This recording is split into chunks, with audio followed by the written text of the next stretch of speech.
We begin today in Lafayette, where police say two men have been arrested in connection to the death of 18-year-old Gabriela Sharp.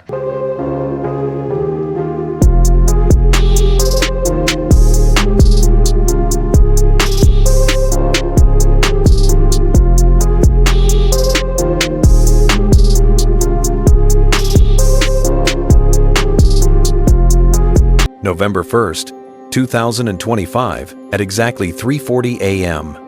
A mother races through the dark streets of Lafayette, Louisiana, her phone clutched in one hand, the steering wheel in the other. Her daughter's friend had just called. Something's wrong. Gabby isn't feeling well. They're meeting at the gas station on West Congress Street. She's thinking, food poisoning, too much excitement, maybe the flu, anything but the truth. When she pulls into that gas station parking lot, her daughter is already lying on the pavement, unresponsive, not breathing. Paramedics are rushing in. They're doing everything they can, but it's too late. The last time this mother buried a child, he was 5 years old. Cancer had taken her youngest son. Now, just hours after homecoming, a night that was supposed to be full of photos and laughter and memories, she's watching her daughter die in a gas station parking lot. This is the story of Gabriela Sharp, and one 8-year-old high school senior with dreams of becoming a beautician, a young woman who volunteered at church, who made people smile, who had her whole life ahead of her.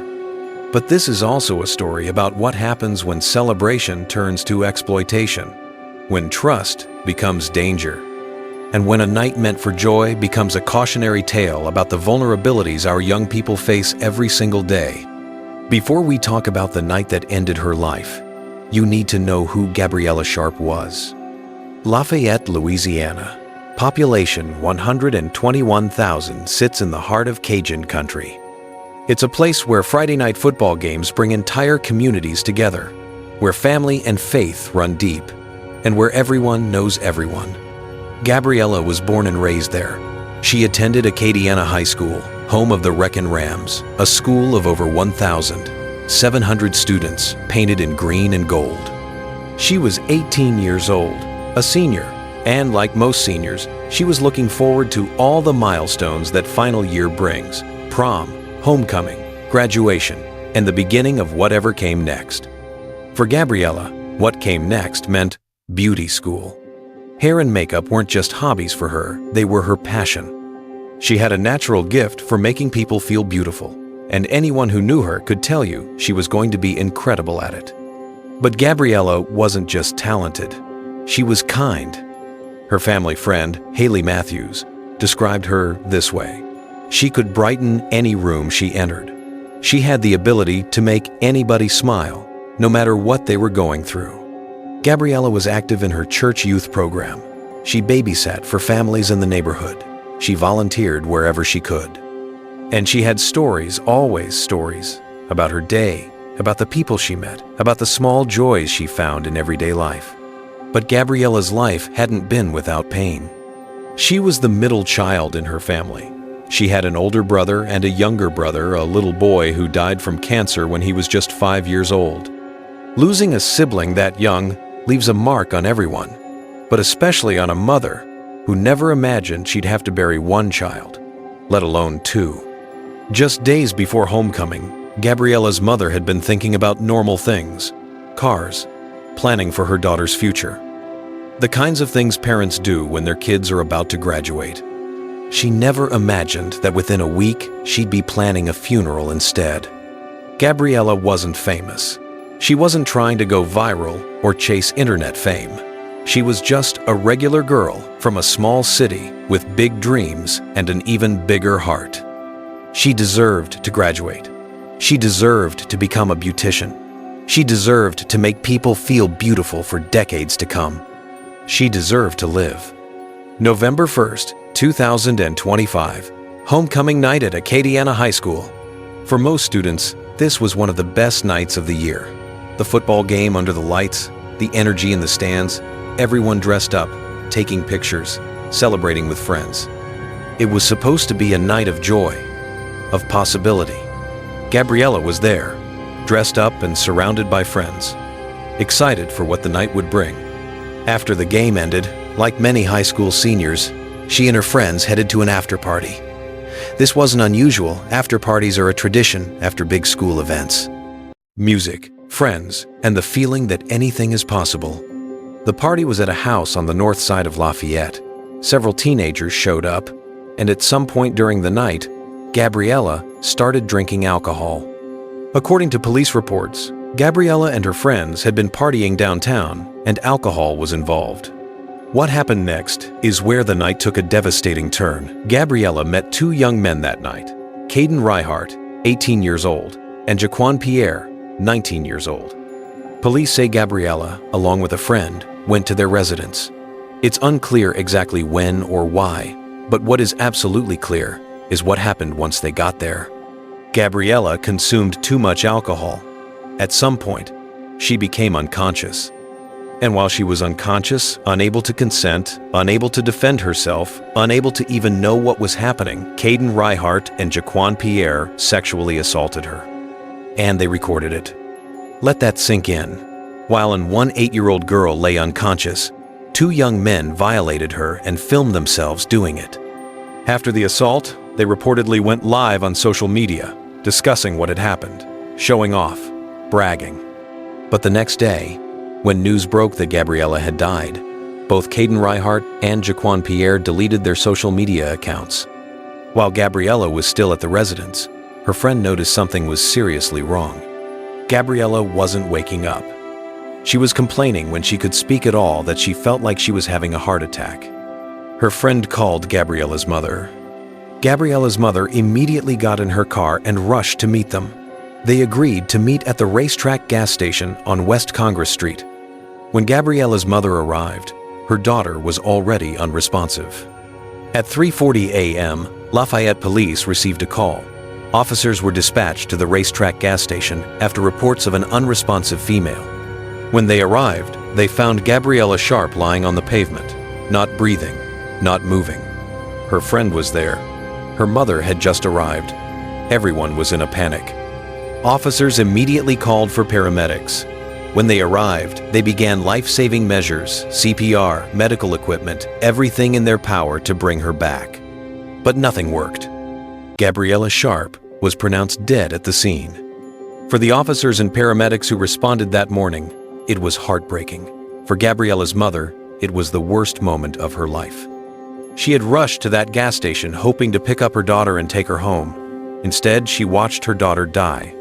In the hours that followed, police began their investigation, but there was immediate confusion. Initial reports from the Lafayette Police Department stated that the victim was 21 years old. News outlets picked up the story and reported it that way. But later that day, police issued a correction. The victim wasn't 21. She was 18 years old. Her name was Gabriela Sharp, and she was a senior at Acadiana High School. The confusion only added to the chaos. Social media was already flooded with rumors, and now even basic facts like her age were being corrected. The cause of death wasn't immediately clear. Police said they were waiting for autopsy results. The coroner's office began their work, but full toxicology reports take time, days, sometimes weeks. What police did know was this. Gabriela had been out partying with friends downtown. She had consumed alcohol. At some point, she complained that she felt like she was having a heart attack. That's when her friend called her mother. Corporal Ashley Wood with the Lafayette Police Department explained, while at the residence with her friend and the boys, she experienced some kind of medical issue, which led her friend to call her mother. It's likely they believe she had too much to drink. The preliminary autopsy results came back and determined that Gabriela died from an unspecified medical condition, possibly alcohol poisoning. But the full toxicology results were still pending. At this point, Lafayette police made it clear they were not investigating Gabriela's death as a homicide. Corporal Woods stated, "The investigation is still ongoing, so at this point there are no charges pending because at this point it is not a homicide." But then, something changed everything. The video surfaced. The video that had been circulating online showed something deeply disturbing. It showed Gabriela unconscious while two young men, Caden Reihart and Jaquan Pierre, sexually assaulted her. The video was shared on social media. People saw it. People were outraged. and people started demanding answers. An anonymous account posted on social media, tagging Caden Reihart and Jaquan Pierre's Instagram accounts. The post included their pictures and accused them of assaulting Gabriela while she was unconscious. The post read, "They assaulted that beautiful girl Gabby at the after party and recorded it. The video shows them trying to flex while she's unconscious and her body is limp on the edge of the bed." The video became evidence. 4 days after Gabriela's death, police made their move. On Tuesday, Caden Reihart, 18, and Jaquan Pierre, 19, surrendered to Lafayette Parish authorities. Reihart was charged with sexual battery. Pierre was charged with video voyeurism. Both were released on a $15,000 bond. But here's the part that left many people furious. Police made it clear that they do not believe Caden Reihart and Jaquan Pierre caused Gabriela's death. Corporal Ashley Wood explained, "At this point, there is no reason to believe that they had anything to do with her death." What does that mean? It means that while the two men are facing charges for what they did to Gabriela while she was unconscious, they are not being charged with her death. Police believe Gabriela died from a medical condition, likely alcohol poisoning, and that her death was not directly caused by the assault. For many people in the community, that explanation wasn't enough. The news of Gabriela's death sent shockwaves through Lafayette. Acadiana High School announced they would hold a memorial in her honor. Counselors were made available on campus to support students and staff who were grieving. The Lafayette Parish School System released a statement. "Our thoughts are with the family and friends of one of our students who passed away over the weekend." Friends and classmates flooded social media with tributes. They shared pictures of Gabriela smiling, laughing, living her life. They shared memories. They shared their grief. The community rallied around Gabriela's family. People offered prayers, support, and financial help for funeral arrangements. A post was made on behalf of the family asking for donations through Cash App and Venmo. The post read, "No parent should be having to pay for this after thinking about cars the day prior." The family also asked people to share their favorite memories of Gabriela so they could read them when the time was right. But the tragedy was made worse by the way Gabriela's story was being shared online. Rumors spread, misinformation spread, graphic details were posted and reposted.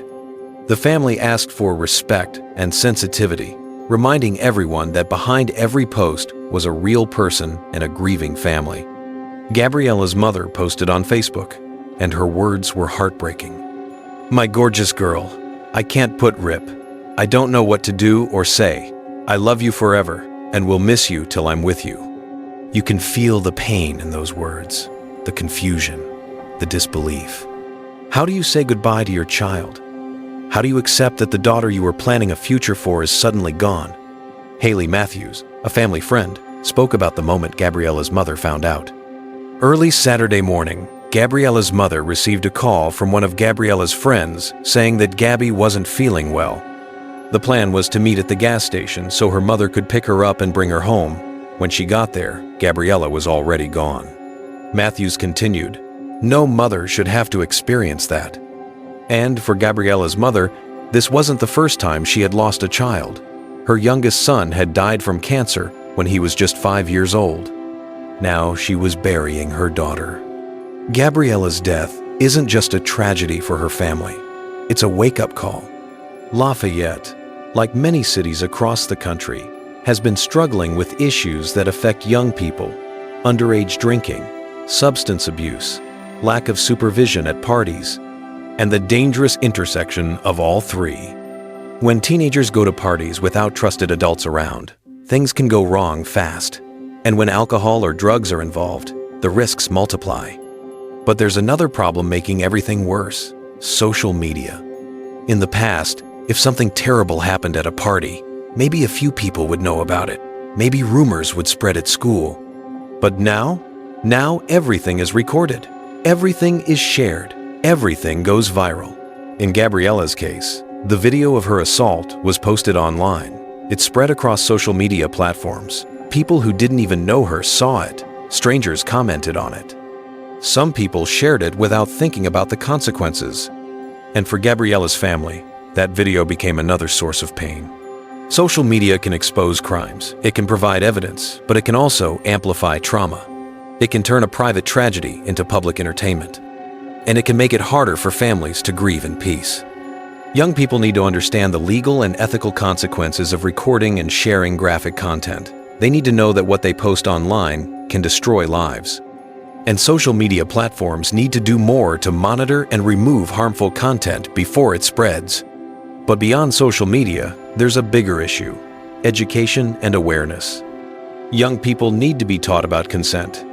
They need to understand that an unconscious person cannot consent ever. They need to know the dangers of substance abuse and the risks that come with parties where alcohol and drugs are present. And they need to learn how to look out for each other, how to recognize when someone is in danger, and how to get help. Communities need to come together. Parents need to talk to their kids. Schools need to provide resources. Churches and local organizations need to offer support. Because if we don't address these issues now, more young people will die. So what can we do? How can we prevent tragedies like this from happening again? Young people need to understand the dangers of substance abuse. They need to know that alcohol poisoning is real and it can kill. They need to learn about consent. And they need to understand the risks that come with unsupervised parties. If there's going to be a party, there should be trusted adults present. There should be clear rules about alcohol and drug use, and friends need to look out for each other. If someone is drinking too much, if someone seems unwell, if someone is unconscious, that person needs help immediately. Don't leave them alone. Call for help. Call their parents. Call 911 if you have to. Recording and sharing graphic content isn't just wrong, it's illegal. Young people need to understand that posting videos of assaults of unconscious people can lead to criminal charges. And beyond the legal consequences, it's cruel. It adds to the trauma. It hurts families who are already suffering. When tragedies happen, communities need to come together. Offer resources. Provide counseling, help with funeral costs, organize fundraisers, hold memorials. Show families that they're not alone. Law enforcement needs to investigate crimes quickly and transparently. Victims need to be protected. Offenders need to be prosecuted. The legal system needs to send a clear message. If you assault someone, if you take advantage of someone who's unconscious, you will be held accountable. We need to empower young women and men to speak out against violence, harassment, and abuse. We need advocacy groups that provide education, support, and a platform for survivors to share their stories and seek justice. Gabriela Sharp was just 18 years old. She had dreams of becoming a beautician. She loved making people smile. She was kind, generous, and full of life. She had her whole future ahead of her. But on November 1st, 2025, that future was taken away. Her story is a painful reminder of the vulnerabilities young people face today. It's a reminder that one night, one party, one bad decision can change everything. And it's a reminder that we all have a responsibility to do better. We need greater awareness. We need accountability. We need compassion. We need to protect our young women. We need to educate our young men. We need to teach consent, respect, and responsibility. And we need to hold each other accountable when things go wrong. Gabriela's family is left with questions. They're left with grief. They're left with a hole in their lives that can never be filled. But they're also left with a community that cares, that supports them, and that wants justice. Gabriela Sharp deserved better. She deserved to graduate. She deserved to chase her dreams. She deserved to live. Rest in peace, Gabriela Sharp. Gone too soon, but never forgotten. If this story affected you, I encourage you to leave a comment below. What can we do as a society to protect our young people? How can we create safer environments? How can we teach consent and accountability? And if you want to stay updated on cases like this, stories that matter, told with respect and depth, make sure you're subscribed to this channel with notifications turned on. Hit that like button if this video made you think, and share it with anyone who needs to understand the real dangers our young people face. Most importantly, if you or someone you know is in a situation where you feel unsafe, where someone is pressuring you, where things don't feel right, speak up, tell a trusted adult, call for help. Your safety matters. Your life matters. Thank you for watching. Until next time, stay safe, stay aware, and look out for each other.